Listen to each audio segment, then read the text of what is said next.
Hi అండి, welcome to my channel. ఈరోజు thumbnail చూశారు కదండి. సాంబార్ అన్నంలో కానీ రసం అన్నంలో సూపర్గా ఉండే ఈ వంకాయ ఫ్రై చూద్దాం.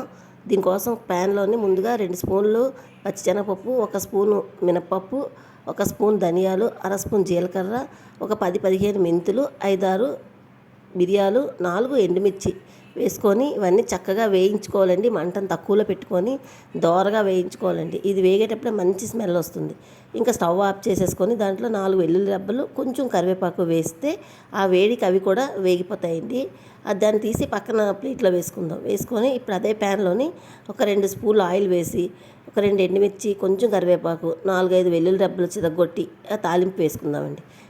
తాలింపు ఒక్కసారి వేగిన తర్వాత మనం వంకాయలు, నేను అర కేజీ కొంచెం తక్కువండి, అంటే 350 గ్రాములు అలా ఉన్నాయండి వంకాయలు.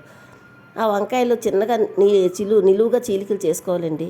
పుప్పులు కట్ట ఉన్నాయేమో, పుచ్చులు కట్ట లేకుండా చూసుకొని నిలువుగా తీసుకోవాలి. లేత వంకాయలే కూరకి చాలా బాగుంటాయి. అవి కూడా తెల్ల వంకాయలు అయితే ఇంకా బాగుంటాయండి. ఆ నూనెలో వేసి చక్కగా వేయించుకోవాలండి మూత పెట్టుకొని.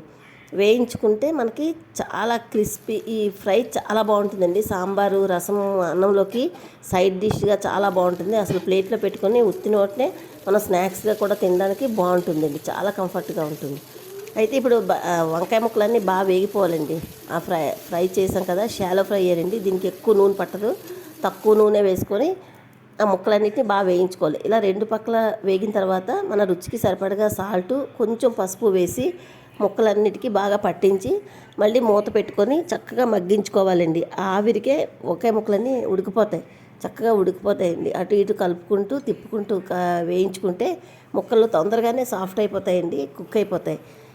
ఇప్పుడు దాంట్లోకి మనం ఆల్రెడీ పప్పులు అన్నీ వేయించుకున్నాం కదా, ఆ పొడి చేసుకోవాలండి. కొంచెం కోర్స్గా గ్రైండ్ చేసుకోవాలి. చేసుకున్న ఆ పౌడర్ కూడా వేసుకొని చక్కగా కలుపుకొని ఒక్క నిమిషం వేయించుకుంటే సరిపోద్దండి. అది వేగిన పౌడరే కనుక ఎక్కువ వేగక్కర్లేదు. ఒక్కసారి కలుపుకున్న తర్వాత మనకి అంతా రెడీ అయిపోయింది చూడండి. చాలా సింపుల్గా తయారు చేసుకోవచ్చండి. కొంచెం కొత్తిమీర జల్లుకొని డిష్ అవుట్ చేసుకుంటే దేంట్లోకైనా సైడ్ డిష్గా చాలా బాగుంటుందండి. నా వీడియో నచ్చితే లైక్ చేయండి.